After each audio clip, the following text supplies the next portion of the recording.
Ever tried to lose fat and ended up losing the will to live instead? Yeah, same.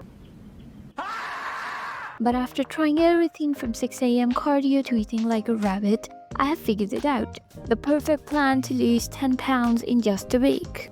Yeah, that doesn't exist. And even if it does, that's really unhealthy. Instead, today you'll learn the actual science behind how I lost 15 kgs of fat. Yeah, fat and not just weight. And more importantly, how I'm keeping it off without hating my life, ditching my iced lattes, or turning into a sad salad goblin. Why most diet sucks, and it's not your fault. But before that, how in the world fat and weight are two different things?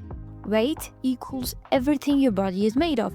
Muscles, fat, water, bones, organs, and food still digesting in your body. When you lose weight, you're potentially losing a mixture of all those things. Whereas fat equals just one component of weight, specifically body fat. What your body stores when you eat more energy than it needs. So losing fat is more specific and targeted. It's what most people actually want when they say they want to lose weight. Let's say your one friend is following Plan A, a crash diet, eating 800 calories a day and losing 10 pounds in 2 weeks. That may be 5 pounds of water, 3 pounds of muscles, and only 2 pounds of fat. Not ideal. Versus your other friend following Plan B and loses 5 pounds over a month with high protein diet plus lifting plus walking. That could be mostly fat with minimal muscle loss. You would look better, feel stronger, and have better metabolism on Plan B. So let's talk about why majority of diets fail. The reason is actually simple. Most diets treat fat loss like punishment. Eat less, move more, no carbs, no joy, only pain. And we obey for like 2 weeks, 1 week. Then we crash harder than our Wi-Fi during Zoom calls. Here's the problem. When we slash calories too fast or cut entire food groups, our body freaks out. Hormones go haywire, hunger spikes, and our metabolism hits the brakes. And you know what our body does when it thinks we are starving? It stores fat.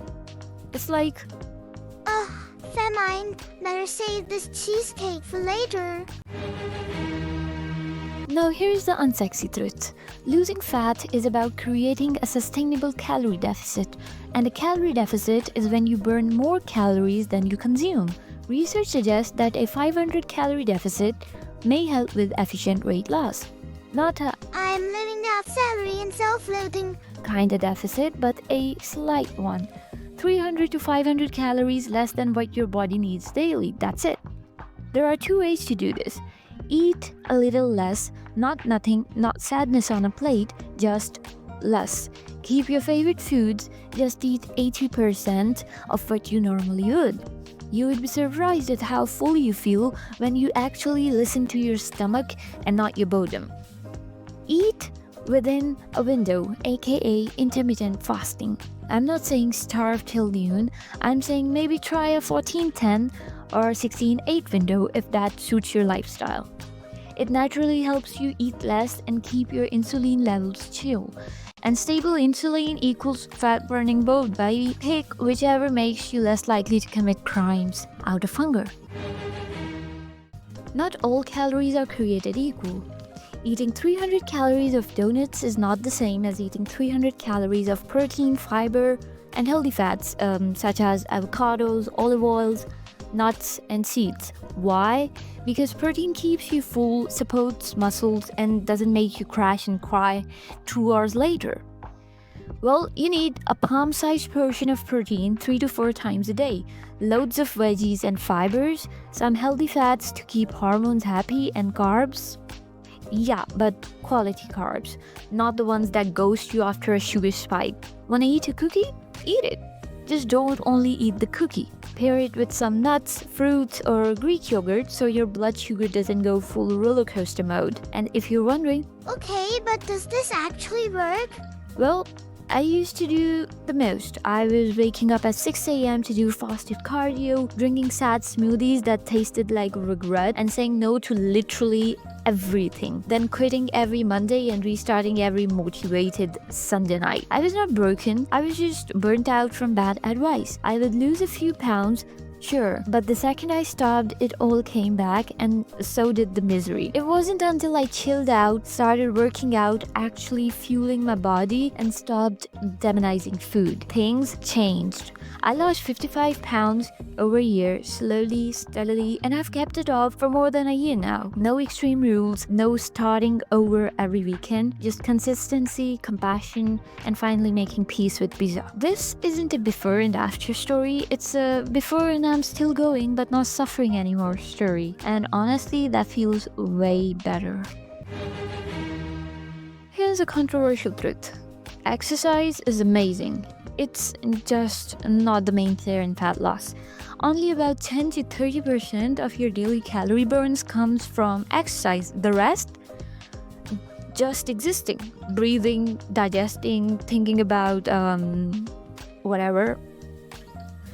That's why trying to out-cardio your diet is like trying to dry a flood with a towel. Fat loss happens when your body burns more energy than it takes in. But that doesn't mean you need to starve or do cardio until you start seeing dead relatives. No ma'am. But strength training, game changer. Muscle burns more calories at rest, it makes your body look toned instead of deflated after weight loss, and it tells your body, hey, don't eat my muscle, burn the fat instead. 2 to 3 days a week is all you need. Add some walking, maybe some dancing or biking, though it's totally optional. It doesn't need to be fancy though, just consistent. Also, if you're lazy like me and spend most of your time in a laying position on the couch, please stop thinking that a 1-hour workout cancels out 15 hours of sitting. Spoiler, it doesn't. Walk more throughout the day, aim for 7 to 10k steps. Please. Here's the thing, when you eat too little for too long, your metabolism slows down. Your body starts matching your intake and becomes really efficient, aka stingy with burning calories. There are tiny organisms called microbiomes that live in our gut. These helps in digestion, metabolism, and mood maintenance. Frequent intake of unhealthy diets makes these microbiomes go haywire, and this leads to wrecked metabolism. So taking in a diet that nurtures these organisms will help in losing all that fat. And subscribing to our channel will nurture its microbiomes. Anyways, that's why refeed treats or occasional treat yourself day actually help. They remind your body you're not in a famine and boost your metabolism long term. So yeah, planned indulgence, kinda science approved. I know these are cliche things, but they are important. Sleep isn't spicy, but it's kind of the silent MVP of fat loss. If you are sleep deprived, your hunger hormones spike, cravings go nuts, and your body clinges to fat like it's the last season of your favorite show. Also, drink your water, dude. Please. Sometimes you're not hungry, you're just thirsty and confused, so drinking water might help you not get hungry and you stay hydrated. Let's wrap this up. Stop obsessing over scales, start focusing on how you feel, how you move, and how you're showing up for yourself. Fat loss doesn't have to be your full-time job. It can actually fit your life. Shocking, I know. If this clicked with you, smash that like button, subscribe for more realistic science-backed advice, minus the misery. And hey, drop a comment if you have ever been personally victimized by diet culture, or if you're ready to fire your inner salad goblin. You got this. Now go do something your future self would thank you for. See ya.